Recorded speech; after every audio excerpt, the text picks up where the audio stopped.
Então, hoje eu vou falar um pouquinho sobre inovação radical, mais especificamente no contexto de Web3. Quem não sabe o que é Web3, não se preocupa que eu vou tentar introduzir vocês nesse universo, vou tentar explicar mais ou menos o que é.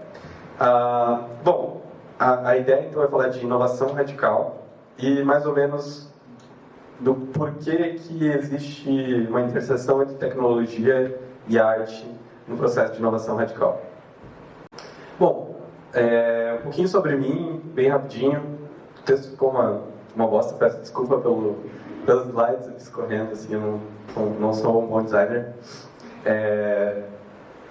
Mas desde criança eu tinha uma característica de ser muito caótico, uma criança muito louca.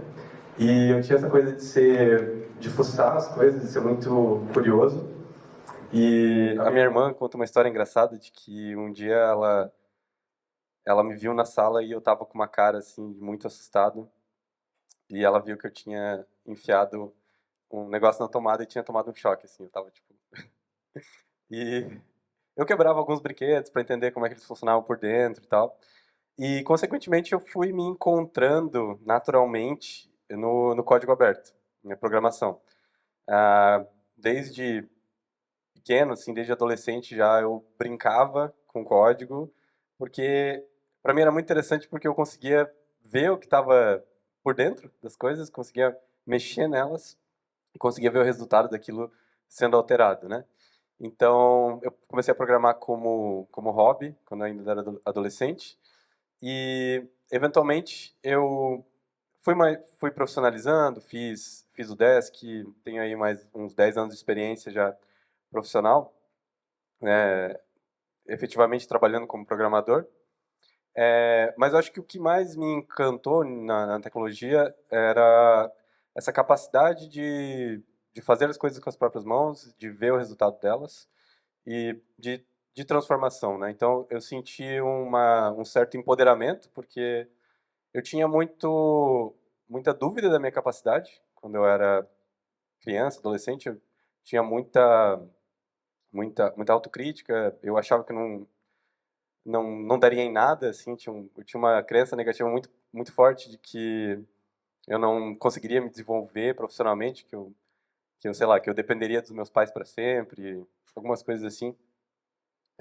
Tive alguns problemas de depressão profunda e por meio da tecnologia eu vi que eu era capaz. Eu vi que eu conseguia realmente dar vida para as minhas ideias e isso tem sido mais relevante nos últimos 6 anos, quando eu comecei a me envolver com Web3. Então, tenho aí 6 anos de experiência como investidor, mas não só investidor, como educador também. Venho ensinando como programar em contratos inteligentes, como mais ultimamente eu me tornei embaixador líder da Polkadot e Kusama, que é um blockchain de terceira geração. Vou explicar mais para frente o que significa isso. E recentemente eu ajudei a conceber e executar um projeto de imortalização da memória de Gilbert Hill. Pode passar, por favor? Então, beleza. Tudo isso que eu falei agora vai fazer mais sentido ao decorrer da palestra, mas antes de entrar no que é Web3, a gente precisa dar uns passos para trás, estudar um pouquinho da história da internet. Como que a gente chegou na internet como é hoje, né? Então, aí, uma breve história da internet, né? No final dos anos 60, a gente tinha o que era chamado de ARPANET. Ela, como quase tudo que é inovador, tecnológico, começa como a pesquisa militar, começa como algum tipo de arma até, pensada para a guerra, e a internet não foi muito diferente. Ela era uma pesquisa financiada pelo exército americano para facilitar a comunicação em período de combate. Isso era feito em Stanford e em UCLA. Eu não lembro exatamente onde fica Stanford, mas UCLA é em Los Angeles, né? São duas universidades relativamente longe uma da outra, e eles criaram o ARPANET para trocar mensagens de forma mais rápida. Lembrando que no final dos anos 60 a gente ainda tinha só basicamente rádio, um pouco de TV, assim, A comunicação era muito diferente, né? Ah, então esse experimento ele foi dando certo. A gente começou a criar alguns protocolos de comunicação para facilitar, melhorar a experiência de comunicação. E um deles foi e-mail, né? Em 1972, então a gente teve a criação do e-mail. Aí uma curiosidade interessante, que em 76 a Rainha Elizabeth II envia seu primeiro e-mail. E aí em 78 a gente começa a criar o que é a infraestrutura da internet como ela é hoje, que foi o desenvolvimento do protocolo TCP/IP. Hoje, basicamente, tudo que passa pela internet utiliza esse protocolo. É uma forma, ah, uma convenção de como enviar dados de um lugar para o outro, de como receber esses dados, como empacotar e desempacotar eles, né? Em 83, a ARPANET, então, adota o TCP/IP e, durante os anos 80, a gente começa, então, a definir o que é o HTTP, certo? O HTTP, então, ele é um protocolo construído em cima do TCP/IP para especificar melhor a troca de mensagens no contexto web. A gente já vai entender um pouquinho melhor do que é isso. Aí, no final dos anos 90, então, a ARPANET foi desativada e começou o que a gente conhece hoje como internet. Pode passar, por favor. Então, bom, alguns de vocês já devem ter ouvido HTTP ou até trabalhado com isso. Quem é mais programador sabe quais são as convenções do HTTP. Mas, essencialmente, ele ajuda a definir como que uma página da web é transportada pelo TCP/IP e como ela é exibida para o usuário final, né? Então, em 91 a gente teve a primeira página da web. Em 94 a gente teve o lançamento do Netscape. E eu fui uma criança privilegiada de poder ter acesso a isso, né? Eu vivia essa era aí dos anos 90 na internet, 96 até 99, em que a gente acessava os sites, né? Alguns de vocês devem ter experienciado a internet de escada. Era, enfim, a gente tinha que esperar às vezes até meia-noite ou até o final de semana para conseguir acessar a internet. Era um parto, né, para carregar as páginas, às vezes carregava uma imagem muito lentamente. E, e o conceito inicial era muito mais de que você só visualizava, né? Você só lia as páginas da internet. Mas isso foi muito importante, a gente começou a ver empresas adotando isso, a ter suas páginas online como forma de comunicação, né? Tipo, quem somos, esse tipo de coisas, os sites institucionais. E, eventualmente, no final dos anos 90, a gente começou a ter o surgimento da Web 2.0, que se deu muito pela criação dos frameworks de desenvolvimento web. Esses frameworks eles são como se fossem caixas de ferramentas que eu abro e utilizo para construir coisas. Nesse caso, para melhorar ou expandir as funcionalidades de uma página web. E foi aí que a gente começou a ver a geração de conteúdo, então. O que antes, no início dos anos 90, eu só lia, eu entrava no site, eu só lia o que estava acontecendo, eu comecei a poder interagir, comecei a poder publicar coisas. Então, aqui no Brasil, no início dos anos 2000, ali, muita gente vivenciou isso, que era o Orkut, né? Então, no Orkut, eu não apenas lia, como eu podia criar o meu perfil, podia postar coisas. E depois, claro, Orkut, MySpace, Facebook, Twitter, Instagram. E a gente pode dizer que a gente vive a Web 2.0 até hoje, né? A gente criou, inclusive, uma profissão de criação de conteúdo. São YouTubers, influencers e tal. São pessoas que criam conteúdo e vivem disso, certo? Mas o que deu errado nisso? Alguma coisa deu errado. Eu acho que todos nós conseguimos sentir de alguma forma que deu errado, mas o que exatamente deu errado, né? A primeira coisa é de que a promessa da internet, quando ela nasceu, era de que ela não teria donos, é de que ela seria descentralizada e que ninguém poderia ser dono de fato dela. Ela seria um mecanismo de distribuição de informação. Bom, na Web 2.0 a gente perdeu isso, certo? A gente viu, inclusive, as maiores empresas do mundo, ou melhor, as plataformas se tornarem as maiores empresas do mundo, né? Top 5 aí no mercado de ações são empresas de tecnologia que de alguma forma são plataformas que monopolizam o acesso à internet. E com isso, né, não é só uma questão de... Claro que tem vários problemas aí éticos e de, enfim, mais sociais, mas existem também os problemas práticos de vulnerabilidade. Então, o Twitter, por exemplo, foi hackeado por um jovem de 17 anos, em 2020 ou 2021, não lembro, e ele conseguiu acessar uma funcionalidade do Twitter que fazia você se passar por qualquer usuário. Então, ele conseguiu postar tweets em nome do Donald Trump, do Obama, do Kanye West, enfim, das maiores contas do Twitter. E ele fez um post lá dizendo que se você mandasse Bitcoin para uma conta, você receberia 2 vezes aquele Bitcoin. E óbvio que era mentira. Muita gente caiu. Isso revelou bastante a vulnerabilidade, né, desse tipo de plataforma, que uma função dessa não deveria nem existir. Eu não deveria conseguir ter acesso e me passar por uma personalidade. Sendo que hoje em dia a gente não distingue mais o que é uma pessoa falando aqui, como eu agora, e o que é alguém tweetando. A gente acredita que é aquela pessoa de fato, né? Então muita gente acreditou que era realmente o Donald Trump falando que daria Bitcoin para quem para quem mandasse um Bitcoin para ele, né? A gente teve um caso também que daí é mais na questão ética, mas que também tem a ver com vulnerabilidade, né, técnica, que foi a manipulação de eleições utilizando o Facebook. Então, eu recomendo inclusive esse filme, se chama The Great Hack. Ele escancarou uma situação que aconteceu nos Estados Unidos e no Reino Unido, de que o Facebook ele foi utilizado para acessar dados de pessoa, para criar uma inteligência social e entender como segmentar certos grupos de pessoa e enviar fake news, mensagens, propaganda política para essas pessoas de modo a tentar manipular o processo decisório dessas pessoas. Então, esse episódio ficou muito conhecido, foi quando o Mark Zuckerberg teve que depor na corte americana. Ah,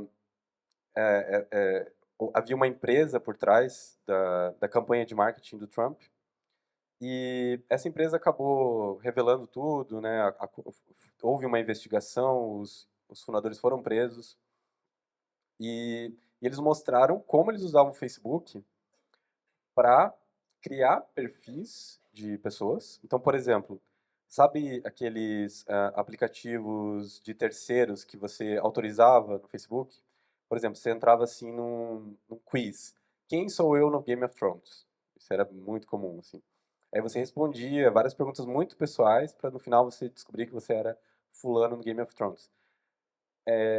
Esse negócio que parecia ser muito inofensivo, que era uma forma de eu me identificar e mostrar para as pessoas quem eu era e elas se identificarem comigo, na verdade era uma grande ferramenta de manipulação para que esses dados pudessem ser extraídos e essa companhia, que se chamava Cambridge Analytica, que era responsável pela campanha Trump, eles criaram então, eles analisaram todos esses dados que eles tiveram acesso e criaram o que eles chamavam de perfil de sugestionáveis, que eram as pessoas que poderiam ser manipuladas a votarem no Trump. Pessoas que estavam em cima do muro e que, dado o input correto, né, as informações corretas, elas poderiam mudar de opinião.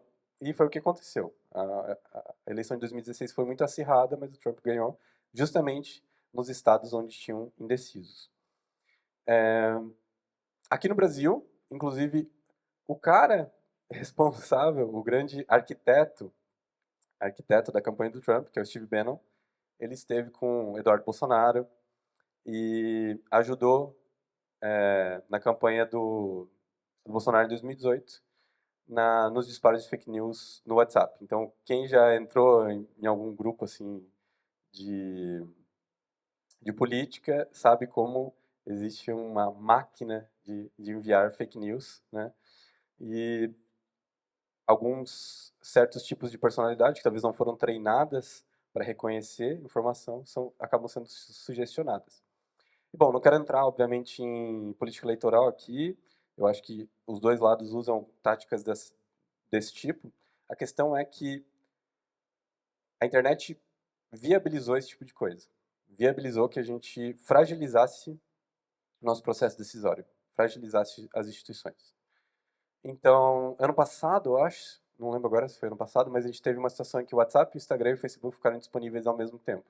E a gente aceitou, né, todo mundo aqui provavelmente usa o WhatsApp para se comunicar, a gente aceitou eles como ferramentas do nosso dia a dia. Quando o WhatsApp ficou indisponível, muita gente ficou perdida, não conseguia nem trabalhar naquele dia, ficava tipo, meu, o que eu faço agora? Não consigo comunicar, né? Não tem outras formas de comunicar com algumas pessoas.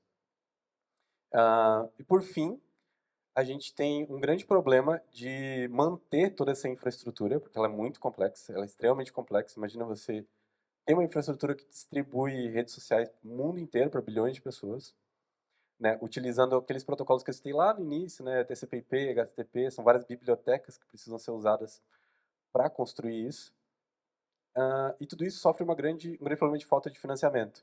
E aqui é uma brincadeira, né, uma tirinha que fala, né, que tenta representar aqui toda a infraestrutura digital moderna e um projeto aleatório de um cara em Nebraska que está mantendo desde 2003 sem nem se receber um parabéns. Assim.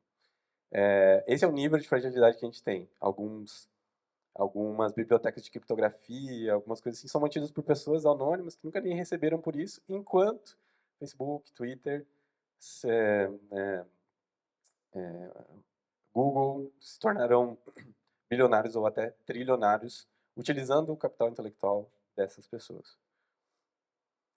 Bom, onde é que entra a Web3 nisso tudo? Né? Então, a Web3 é uma forma de resgatar esse sonho inicial do que a gente imaginava que seria a internet. Então, recapitulando, Web 1 a gente tinha a ideia da leitura, a gente só via páginas estáticas, né, via fotos, imagens. Na Web 2 a gente começou a ter leitura e escrita, a gente passou a conseguir escrever e compartilhar, gerar conteúdo, né, e compartilhar com nossos colegas. E a Web3 pode ser resumida, então, em leitura, escrita, a gente mantém isso, mas além disso, eu tenho propriedade. E por que propriedade é importante? Porque eu consigo ter visibilidade de onde estão meus dados e ter certeza de que eles são meus. Então, um exemplo prático aqui. As fotos que vocês têm no Instagram, muitos de nós têm no Instagram, não são nossas. Se o Instagram um dia cair, a gente perde tudo. Então, esse é o nível de confiança que a gente está colocando em algumas plataformas. Na Web3, a gente quer inverter essa lógica e quer devolver a propriedade para o usuário. Então, nossas fotos são nossas, nossos dados de atividade, que músicas que eu ouço, quanto tempo eu levo daqui até minha casa, o que tem na minha geladeira, o que eu gosto de assistir quando eu chego em casa. Todo esse tipo de dado passam a ser meus e eu passo a escolher quais dados eu quero compartilhar e ter muita clareza de para que eles estão sendo usados. Né? E o termo Web3 ele tem algum nível de ideologia por trás dele, porque ele foi cunhado pelo Gavin Wood após as revelações do Snowden sobre como a NSA utilizava a internet. Para quem não sabe, a NSA é um órgão nacional de segurança americano e essa história é muito curiosa porque na época que isso foi revelado, foi 2013 mais ou menos, eu estava fazendo ciência da computação no UDESC e eu tinha um professor de sistemas operacionais que ele falava de criptografia e tal, um cara muito inteligente, e ele falava assim, os algoritmos de criptografia que a gente tem hoje já foram explorados, tem backdoor em sistema operacional, né? Backdoor é como se fosse uma entrada escondida, uma porta escondida, uma porta secreta, né? Ele falava isso e eu pensava, né, isso aí é teoria da conspiração, não é possível que dê para acessar assim computadores dessa forma. Quando o Snowden botou a boca no trombone e revelou o que estava acontecendo de fato, a gente viu que na verdade era muito pior do que eu imaginava, o professor estava certo. Inclusive a NSA conseguia acessar nossos notebooks, né? Conseguia ver o né, acessar a webcam, né? Conseguia me ver, conseguia ver as redes sociais que eu estava acessando, minhas informações pessoais. E eles acessavam a webcam sem acender a luzinha. Então, né, alguns de vocês devem ter notado que nessa época teve muita gente que colocou uma proteção, né, na webcam, muita gente começou a adotar isso. O próprio Mark Zuckerberg, do Facebook, ironicamente, fazia isso. E, e tudo isso foi feito com o pretexto de combater o terrorismo e tal, mas o Snowden revelou que, na verdade, tinha vários agentes da NSA que usavam isso para interesses próprios. Tinha agente da NSA que usava isso para espionar a ex-namorada, por exemplo. Ver a intimidade dela em casa, né? Que é um grande absurdo, uma grande violação da nossa privacidade. Então, o termo Web3 foi cunhado após esse episódio. Inclusive, a primeira ideia que o Gavin Wood teve foi de dar o nome de internet pós-Snowden, né? Como uma forma de tentar resolver tudo isso. Mas, eventualmente, ele achou mais marqueteiro, mais interessante, chamar de Web3. Beleza, então vamos tentar entender uma definição mais prática do que é Web3, né? Então a gente tem, eventualmente a gente chegou num entendimento mais prático, né, do que é isso, e com aí 6 características, né? Ah, uma delas é a web semântica. Então, alguns de vocês talvez já tenham ouvido falar, por exemplo, de Web 3.0 e ficou em dúvida qual é a diferença de Web 3 e Web 3.0. Porque nos anos 90 já tinha um cara chamado Tim Berners-Lee, que ele é muito influente na construção da web. Ele falava da internet 3.0, da web 3.0, como a web semântica. O que significa isso? Que imagens, vídeos, eles teriam metadados por baixo deles e seria possível que as máquinas lessem eles também. Então eu tiro uma foto aqui agora, a máquina não vai conseguir, né, pelo menos nos anos 90 ela não conseguia de jeito nenhum entender o que tem nessa foto aqui. Ela não vai saber que tem uma cadeira, uma máquina de café e tal. Hoje com redes neurais a gente consegue melhorar um pouco isso, mas naquela época não tinha isso. Então a web semântica seria uma web acessível com metadados. O que o Gavin Wood fez foi trazer o conceito de Web 3.0 do Tim Berners-Lee e agregar no Web 3. Então, hoje, quando a gente fala de Web 3, Web 3.0, é a mesma coisa. É a mesma coisa, uma está dentro da outra, certo?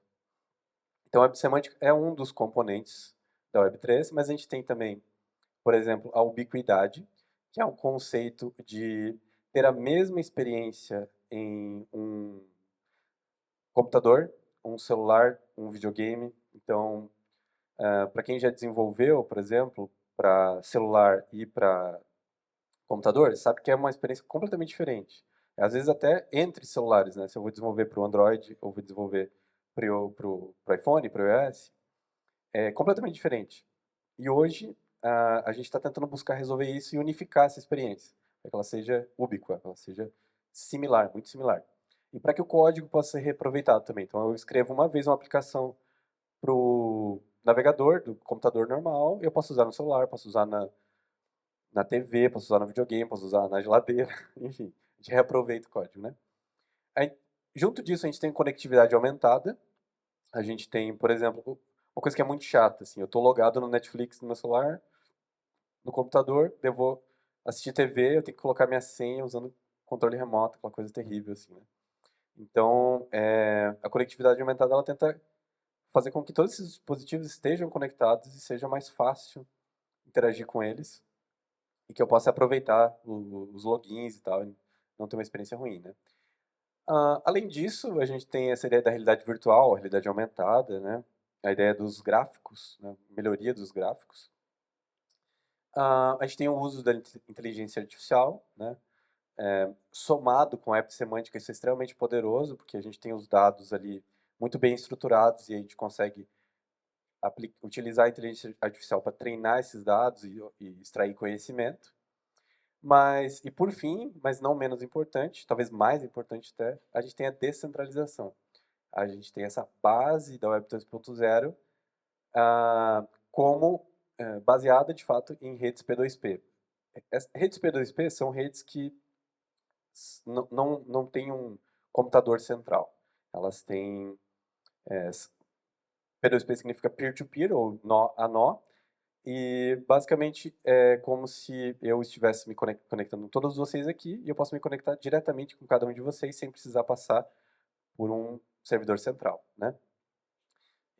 E no meio disso tudo também tem os blockchains, que são estruturas de dados que conseguem fazer com que a gente tenha segurança em transferir ativos financeiros, certo? Então essa é uma base muito importante. Beleza, pode passar. Ok, então eu falei que existia aí na inovação radical da Web3, né, uma interseção entre tecnologia e arte. Eu já falei de tecnologia, então vamos falar um pouquinho de arte. Primeiro, assim, o que é arte, afinal? Né? Então, a gente pode entender a arte em três recortes, né?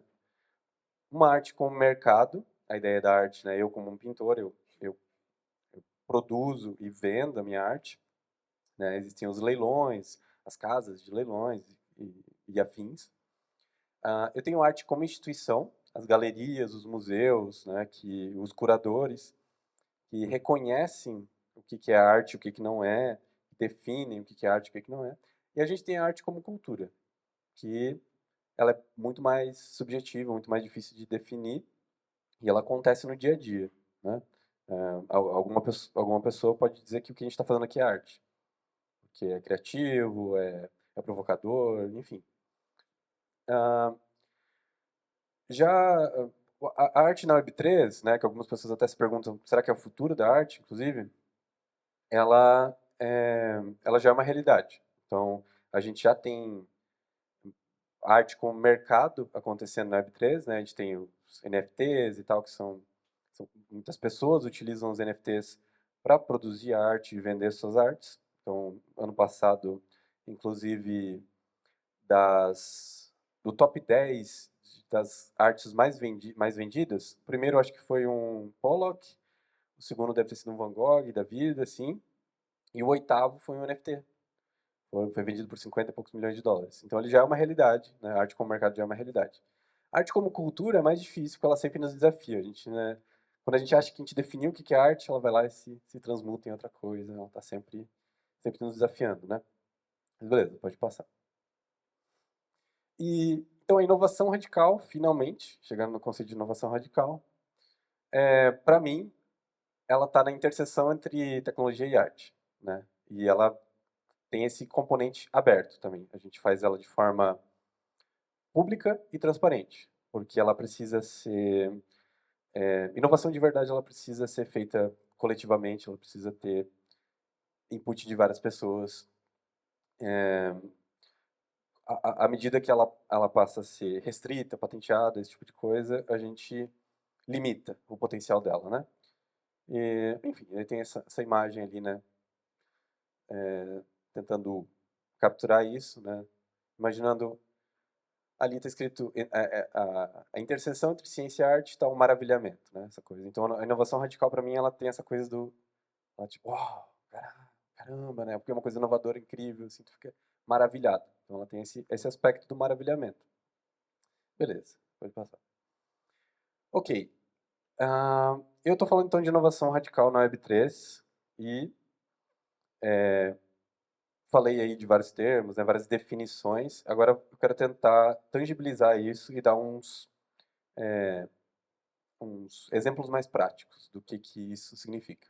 Bom, você deve ter visto por aí, né, no evento, a Kusama. Kusama é a principal patrocinadora desse evento aqui e, essencialmente, ela é uma rede de redes que busca prover infraestrutura para a Web3. Então, todos esses problemas ali que eu falei, de falta de financiamento, de a gente ter pessoas que ajudam a manter a infraestrutura da web, né, com bibliotecas, TCP/IP, HTTP, a Kusama tenta abordar isso, prover essa infraestrutura de modo que ela seja um bem público, um bem comum, e para que os desenvolvedores, de fato, as pessoas que criam e mantêm isso, não passem fome, né, não sejam exploradas, efetivamente exploradas. Né?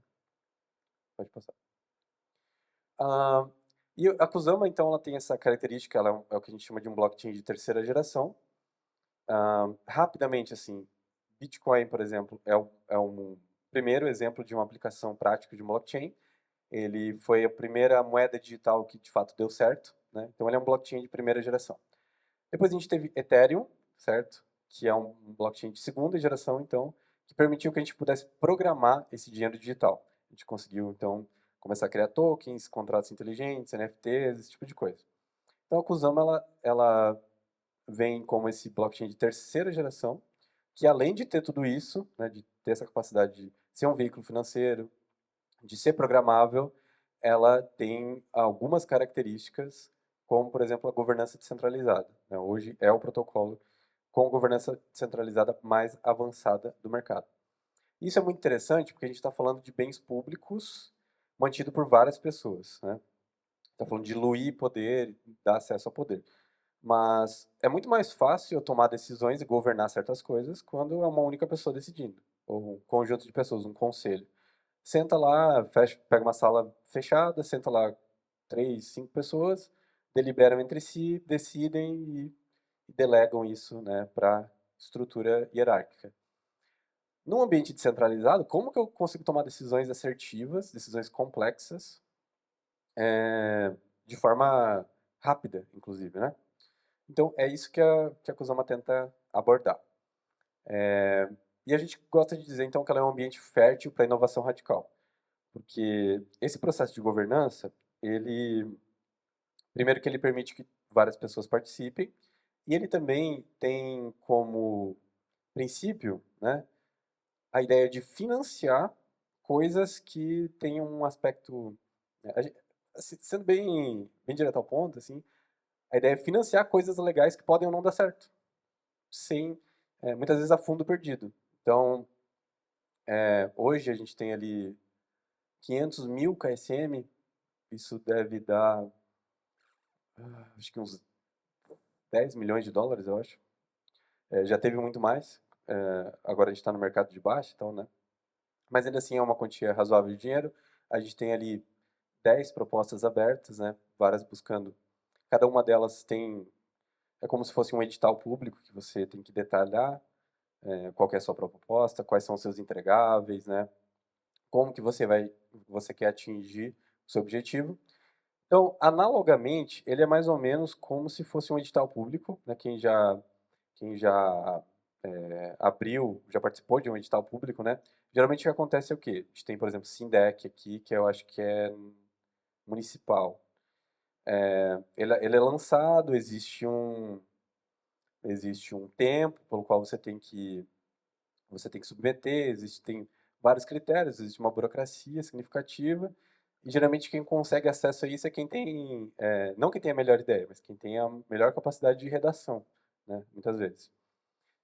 A prestação de contas é um inferno, inclusive, né, eu já conheci alguns artistas que se ferraram legal, porque foram buscar fomento para a cultura e depois na hora de prestar contas, às vezes por causa de R$ 5, a vida deles vira um inferno, né, eles ficam com o nome queimado.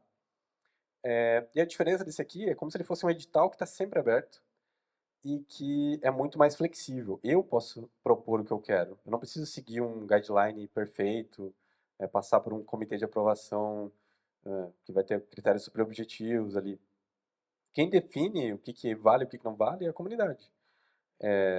E existe um desafio aí de como obter consenso, de como ver o que faz sentido e o que não faz, de quem tem uma boa reputação, de quem não tem, de quem tentou abusar desse tesouro, de quem não tentou, porque existe uma preocupação de sustentabilidade também, não basta você jogar dinheiro assim e deixar todo mundo acessar e a fundo perdido, né? Existe uma questão de como que a gente mantém isso, de como que isso gera valor de fato. Ah, mas esse é um negócio interessante, né? Que eu, como participante da rede, eu tenho essa capacidade de propor o que eu quero, né? Eu tenho uma ideia, vejo que ela é promissora, faço ali uma espécie de campanha política para obter apoio, né, para que uma proposta seja aprovada e, né, executo ela. Pode passar. E aí, então, entra esse exemplo que, enfim, estou muito orgulhoso de estar fazendo isso, né? É algo que eu dediquei esse ano, que enfim, conheci algumas pessoas que trabalharam com o Gilberto Gil já. Uma coisa muito interessante sobre o Gilberto Gil é que ele foi ministro da Cultura, né, em 2003 a 2008, se não me engano. E ele sempre teve essa pegada, assim, né? Apesar de ele ser um cara da MPB e tal, aquela coisa meio hippie e tal, né? Ele sempre teve uma ligação com tecnologia, sempre teve uma, ah, um entendimento acima da média sobre a importância da tecnologia, ele sempre teve interesse acima da média sobre tecnologia. E quando ele era ministro da Cultura, ele defendia muito o uso do código aberto. Ele é responsável por a gente ter Linux, por exemplo, em é, instituições públicas. Ele foi responsável por uma economia significativa de licenças e tal. Então ele sempre teve essa característica, né? E nos anos 60, então, no final dos anos 60, ele foi censurado pela ditadura. Ele foi preso, ficou alguns anos em confinamento e foi deportado do país, né? Desculpa, ele ficou alguns meses confinado em prisão solitária e foi deportado para a Inglaterra. Quando ele ficou em prisão solitária, então ele escreveu uma música chamada Futurível, que é uma música que falava sobre uma música super etérea, assim, super viajona até, que falava sobre o segundo estágio do humanoide, né? Que você foi chamado, vai ser transmutado em energia, seu segundo estágio de humanoide hoje se inicia, seu corpo vai se transformar, num raio vai se transportar. Então ele falava dessa coisa assim, né, até uma coisa meio transhumanista, sabe, ou de ciborgue, de que a gente eventualmente vai se juntar à tecnologia, né, vai se mesclar com a tecnologia. Mas o que é mais interessante disso é que ele escreveu isso no final dos anos 60, enquanto estava numa prisão solitária, né? E aí, a ideia que a gente teve, esses aqui são os meus sócios, eles já tinham trabalhado com o Gil em 2018. A ideia que a gente teve foi de, cara, vamos pegar esse tema dessa música e é, vamos concretizar ele, vamos fazer, então, vamos levar o Gil para o metaverso, né? E aí a gente teve essa ideia maluca, assim, fez um orçamento de quanto mais ou menos que a gente gastaria, conversou com o time dele, é, agendou 2 dias com ele, né, no estúdio dele, e a gente efetivamente escaneou o corpo dele em 3D, criou esse ativo digital, né, do corpo dele em 3D e colocou ele no blockchain da Kusama. E por que que a gente fez isso, né? Porque a gente tem muito claro essa ideia de que blockchains eles também têm essa característica de serem incensuráveis.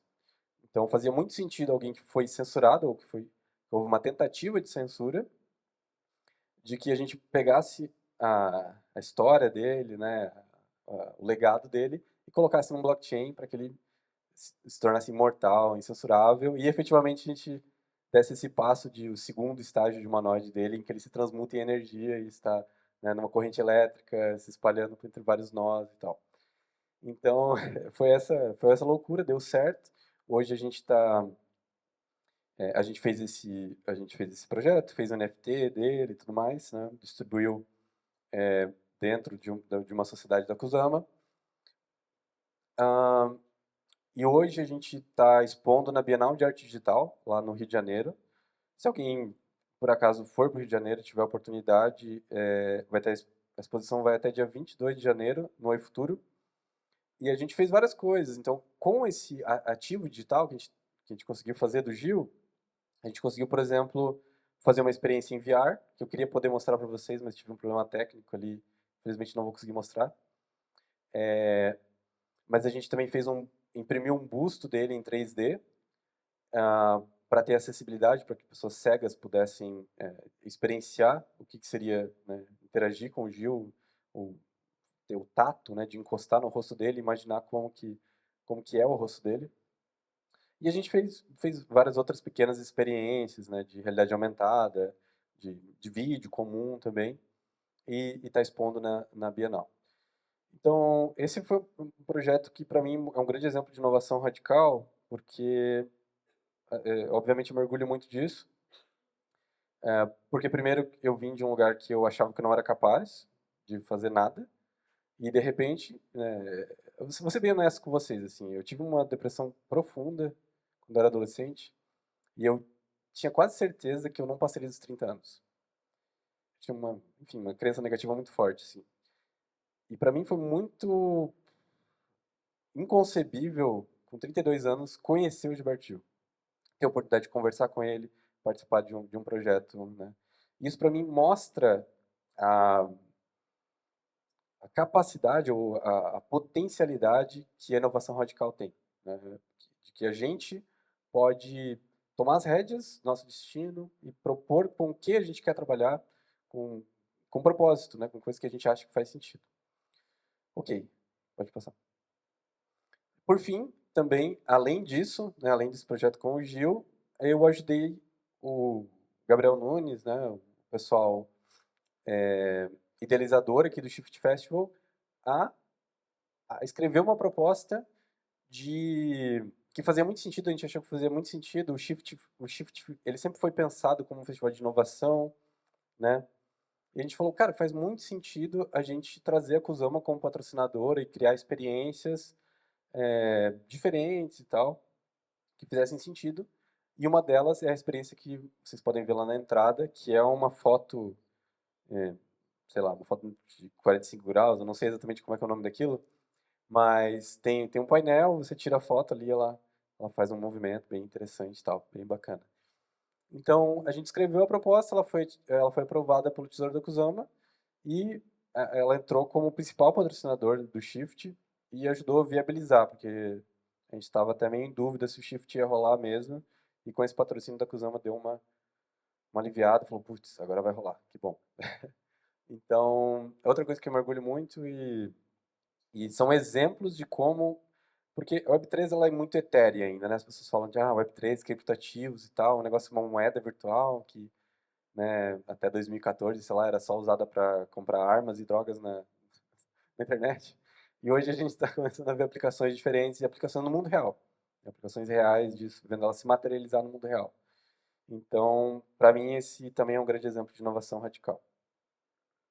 Bom, era isso que eu tinha para falar.